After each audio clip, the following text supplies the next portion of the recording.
రెండు వైపులా పదునున్న కత్తి.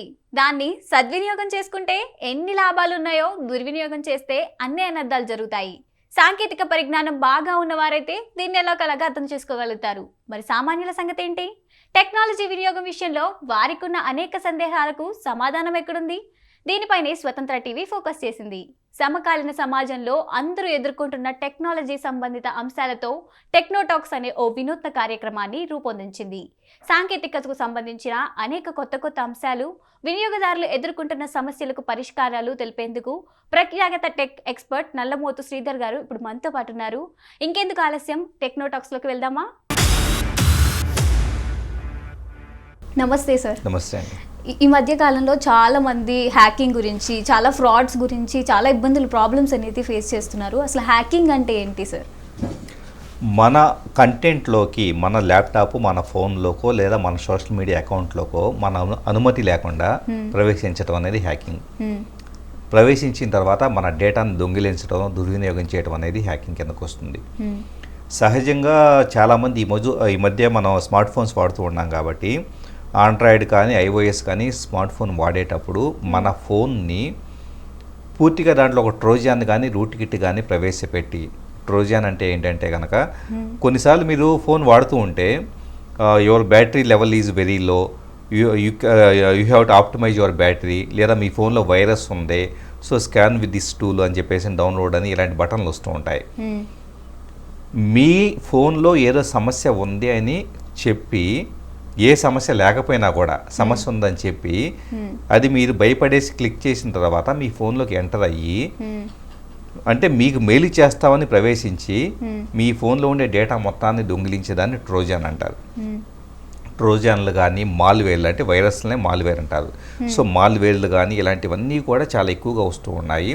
సో వాటి ద్వారా కానీ లేదా ఉద్దేశపూర్వకంగా, ఉదాహరణకి నేను ఒక హ్యాకర్ని అనుకోండి, మీరు ఫోన్ ఇక్కడ పెట్టి వెళ్ళారు, లేదా మీరు మీ ఇంట్లో ఉండేసి ఫోన్ వాడుకుంటూ ఉన్నారు అనుకోండి, ఫిజికల్గా మీ ఫోన్ నా చేతిలోకి తీసుకొని కానీ, లేకపోతే కనుక మీరు మీ ఇంట్లో ఉండగా ఈ లింక్ చూడండి సుమాగారు అని చెప్పేసి నా లింక్ని మీకు ఏదో పంపిస్తాను, ఆ లింక్ని మీరు క్లిక్ చేస్తారు. చేసిన తర్వాత మీకు తెలియకుండా మీ ఫోన్లో ఏదో సాఫ్ట్వేర్ ఇన్స్టాల్ అయిపోతుంది. అయిన తర్వాత మీ ఫోన్లో ఉండే డేటా మొత్తం కూడా నా కంట్రోల్లోకి వస్తుంది. సో అలా చేయటం కూడా హ్యాకింగ్ కిందకు వస్తుంది. చాలామంది హ్యాకింగ్లో ఎలాంటి డేటా పోతుందని చెప్పేసి కూడా ఆలోచిస్తూ ఉంటారు. మీరు ఫోన్ను చేతిలోకి తీసుకొని ఇలా పట్టుకొని ఏదో చదువుకుంటూ ఉంటారు. మీకు తెలియకుండా మీ ఫ్రంట్ కెమెరాతో ఫొటోస్ నేను క్యాప్చర్ చేయగలుగుతా.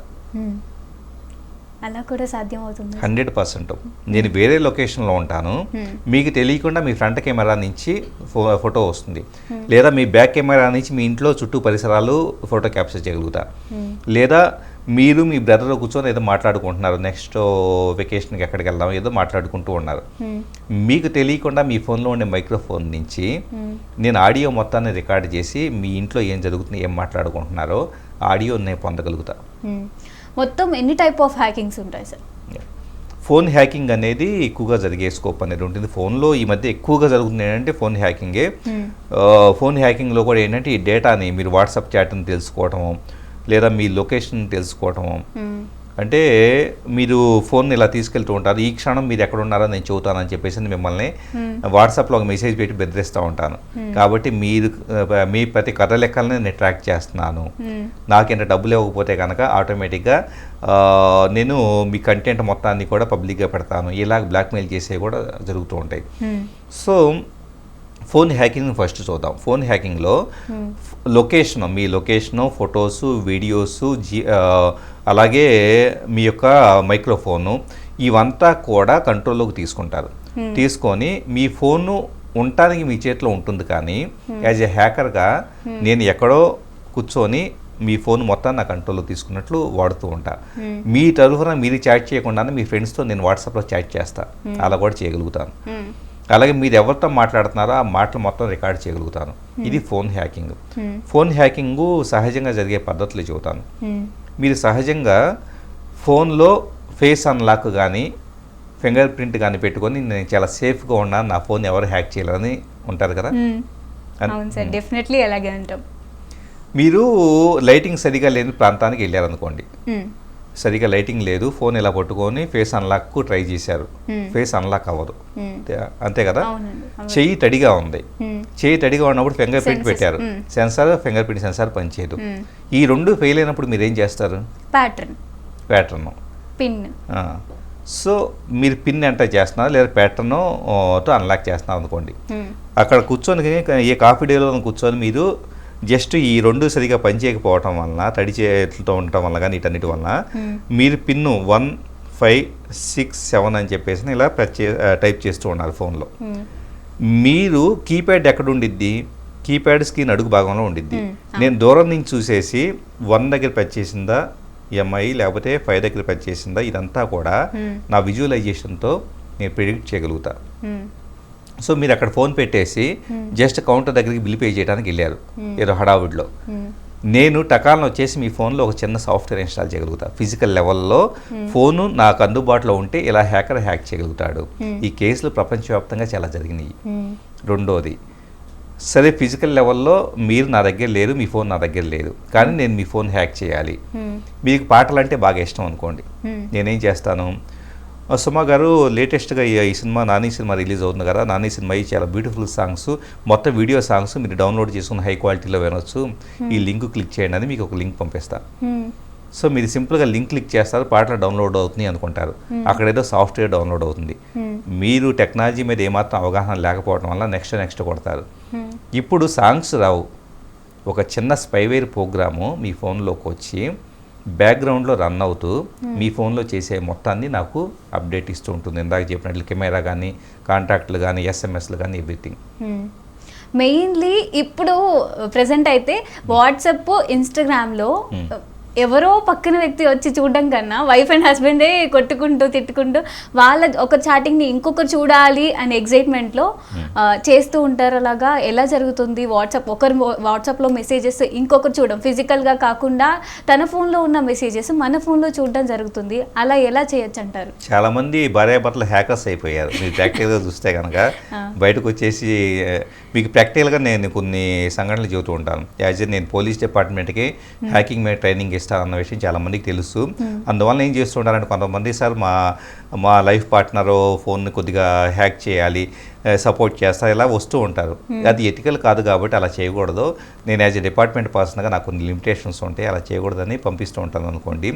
చాలామంది ఇలాగ ఎక్స్టర్నల్గా వాళ్ళకి నాలెడ్జ్ లేకపోతే బయట ఎవరైనా కానీ అది చేసి పెట్టేవాళ్ళు, స్పై చేసి పెట్టేవాళ్ళు ఉన్నారేమో అని వెతికి పట్టుకోవటం, లేకపోతే కనుక ఏం చేస్తారు, ఇంటర్నెట్లో వెతికేసి ఏదో సాఫ్ట్వేర్ డౌన్లోడ్ చేసుకొని స్పై చేసుకోవడం ఇలా కూడా చేస్తూ ఉన్నారు.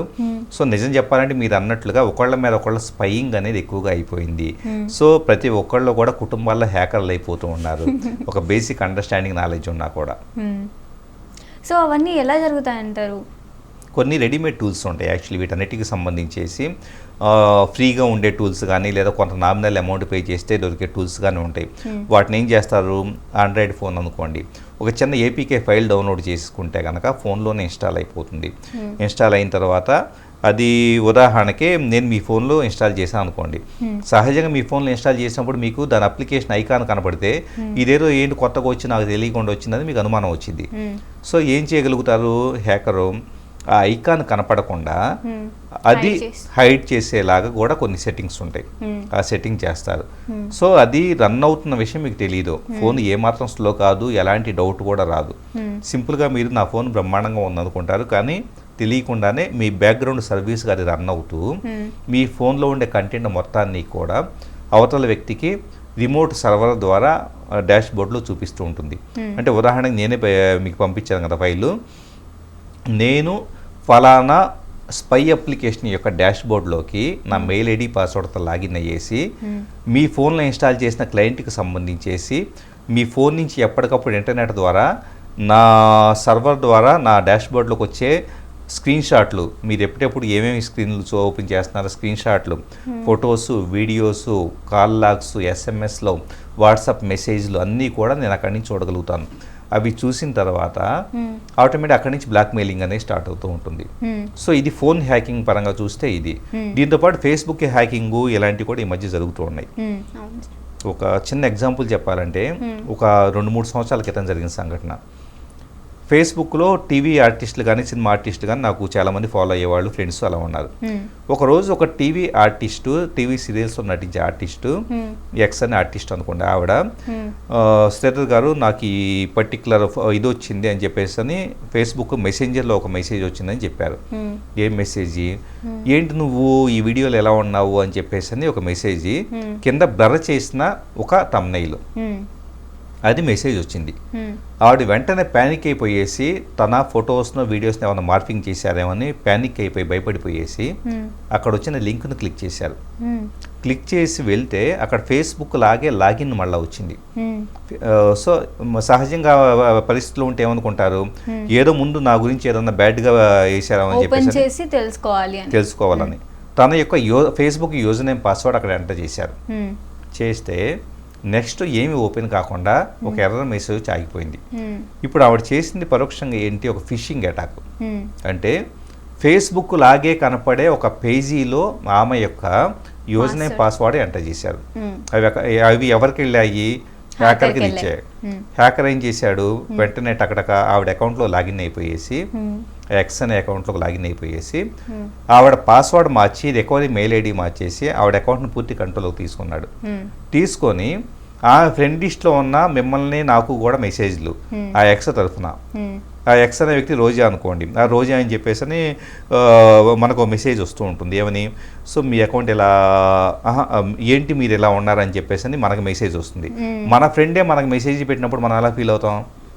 రిప్లై ఇవ్వాలని చెప్పి, రిప్లై కాదు, ఆ లింక్ని క్లిక్ చేయాలని చూస్తాం. ఓకే లింక్ సెండ్ చేస్తారా? లింక్ సెండ్ చేస్తారు.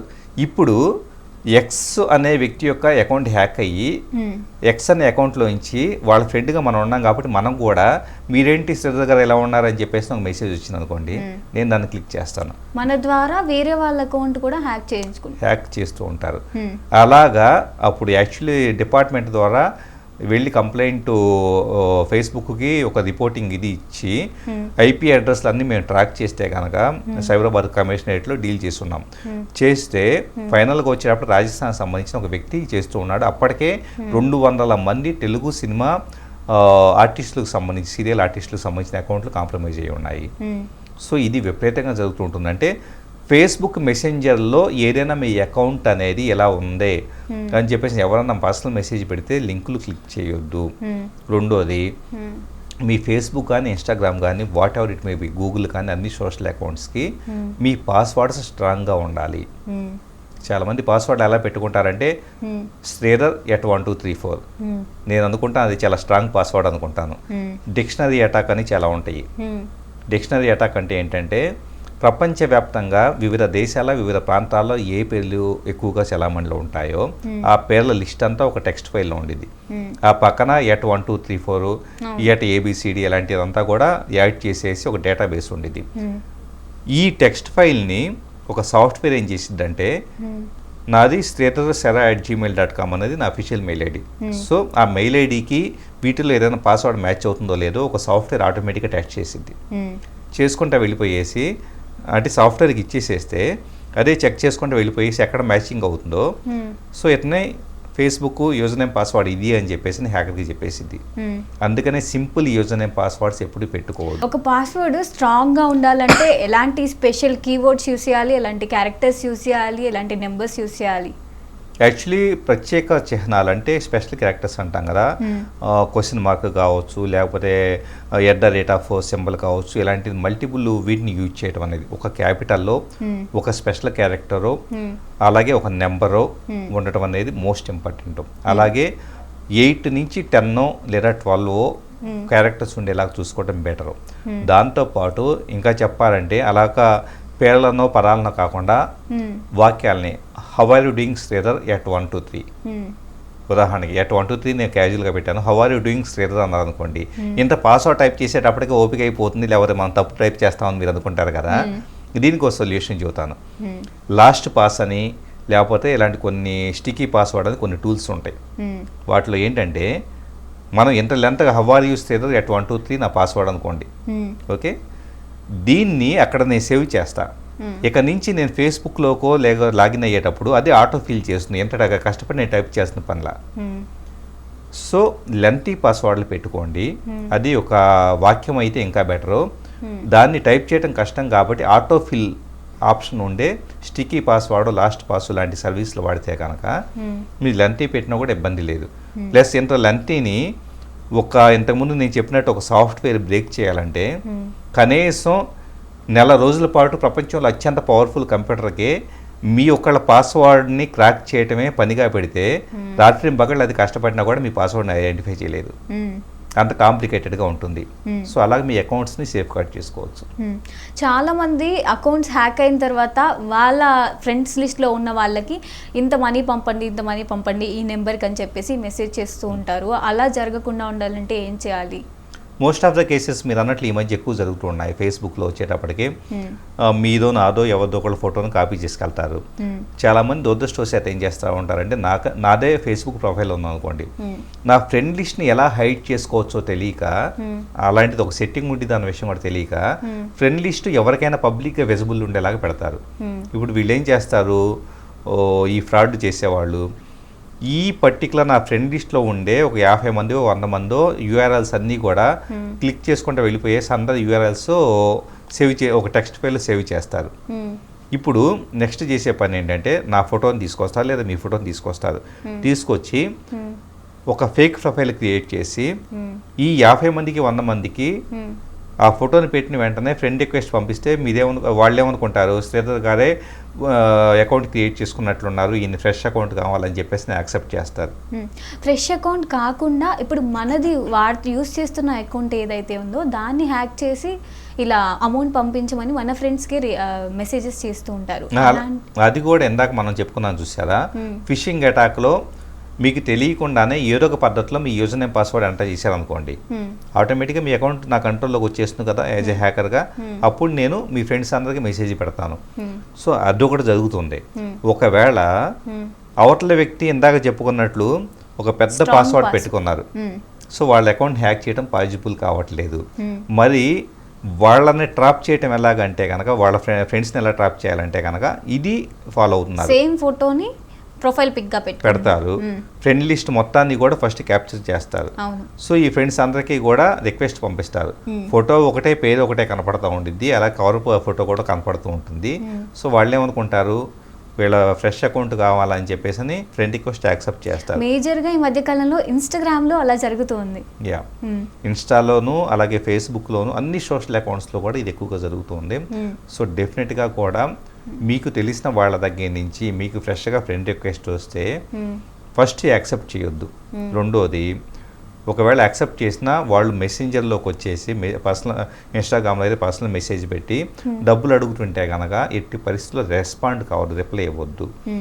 ఒకవేళ నిజంగా ఫ్రెండ్ ఎమర్జెన్సీలో ఉన్నారేమో అని డౌట్ వస్తే వాళ్ళకి కాల్ చేసి నిజంగా వాళ్ళే పంపించారా లేకపోతే కనుక ఏదన్నా ఫేక్ అకౌంట్ నుంచి వచ్చిందా అన్న విషయాన్ని కూడా వెరిఫై చేసుకొని అప్పుడు అమౌంట్ ట్రాన్స్ఫర్ చేయాలి తప్పించేసి బ్లైండ్గా అమౌంట్ ట్రాన్స్ఫర్ చేసిన వాళ్ళు ఎంతోమంది బుక్ అయిపోయిన వాళ్ళు, డబ్బులు పోగొట్టుకున్న వాళ్ళు ఉన్నారు.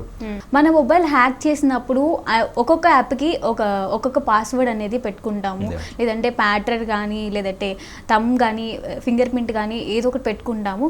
బట్ మన మొబైల్ హ్యాక్ చేసినప్పుడు ఏవైతే అప్లికేషన్స్కి మనం ఫింగర్ ప్రింట్ సెక్యూర్డ్గా పెట్టుకున్నామో అవి చూడడం కుదరకుండా మామూలుగా ఏవైతే వీటికైతే పాస్వర్డ్స్ ఉండకుండా ఉంటాయో వాటిని మాత్రమే చూడడం సాధ్యమవుతుందా, లేదంటే మొత్తం ఓవరాల్ ఫోన్ మొత్తం హ్యాక్ చేసి డేటా అంతా ఇన్ఫర్మేషన్ అంతా తీసుకోవడం కుదురుతుందా? అంటే హ్యాకింగ్ అనేది ఎలా చేశాను దాన్ని బట్టి మీరు అన్నదే డిసైడ్ అవుతుంది. ఉదాహరణకి నేను మీ ఫోన్ని హ్యాక్ చేశాను, ఇప్పుడు మీ యొక్క కెమెరాస్నో ఇందాక నేను చెప్పినట్లు కాంటాక్ట్స్నో లేదా ఎస్ఎంఎస్నో జీపీఎస్నో ఇంటర్నెట్నో ఇంతవరకు నేను యాక్సెస్ చేయడం అనేది ఒక టైప్ ఆఫ్ హ్యాకింగ్. అలా కాకుండా కొన్నిసార్లు ఏమవుతుందంటే రిమోట్ అడ్మినిస్ట్రేషన్ టూల్స్ అంటారు, ఎనీ డెస్క్ కానీ టీమ్ వ్యూవర్ కానీ లేకపోతే కనుక ఇంకా అలాంటి విఎన్సి వ్యూవర్ అని ఇలాంటి కొన్ని టూల్స్ ఉంటాయి. సింపుల్గా ఏం జరిగిద్దంటే చిన్న ఎగ్జాంపుల్ చెబుతాను. ఒకరోజు ఒక క్రైమ్, ఇది కూడా ఒక కేస్ స్టడీ. వాళ్ళ హస్బెండ్ వచ్చేటప్పుడు దుబాయ్లో ఉంటారు, వదిన వరస అయ్యే వ్యక్తి ఆవిడ వాళ్ళ ఇంటికి వాళ్ళ మరిది వచ్చి ఉన్నారు. వదిన బాగున్నారు అది అని మాట్లాడుతూ అయిపోయింది. సరే కూర్చో నేను స్నానం చేసి వస్తాను అని చెప్పేసి అని ఆవిడ ఫోన్ అక్కడ పెట్టేసి వెళ్ళారు. పెట్టేసి వెళ్తే నాకు వాట్సాప్ మొన్న ఎందుకు పోయింది, వాట్సాప్ ఇన్స్టాల్ చేయని చెప్పేసి అని అప్పచెప్పి పెట్టేసి వెళ్ళారు. పెట్టి ఆవిడ ఫోన్ అక్కడ పెట్టేసి వెళ్తే ఆ ఫోన్లో అతను ఏం చేస్తున్నాడంటే ఒక రిమోట్ అడ్మినిస్ట్రేషన్ టూల్ ఇన్స్టాల్ చేశాడు. ఆవిడ వచ్చే లోపల వాట్సాప్ ఇన్స్టాల్ చేశాడు ఆవిడ అడిగినట్లు. అలాగే ఆవిడ తెలియకుండా రిమోట్ అడ్మినిస్ట్రేషన్ టూల్ అనేది ఇన్స్టాల్ చేసి అప్పటి నుంచి బంధువే కానీ అప్పటి నుంచి బ్లాక్మెయిల్ చేయడం మొదలుపెట్టాడు. నువ్వు అన్నతో ఏం మాట్లాడుతున్నావు, మొత్తం ఎవ్రీథింగ్ వీడియో ఫుటేజ్ నా దగ్గర ఉంది అని చెప్పేసి ఆవిడని బ్లాక్మెయిల్ చేయడం మొదలుపెట్టున్నాడు.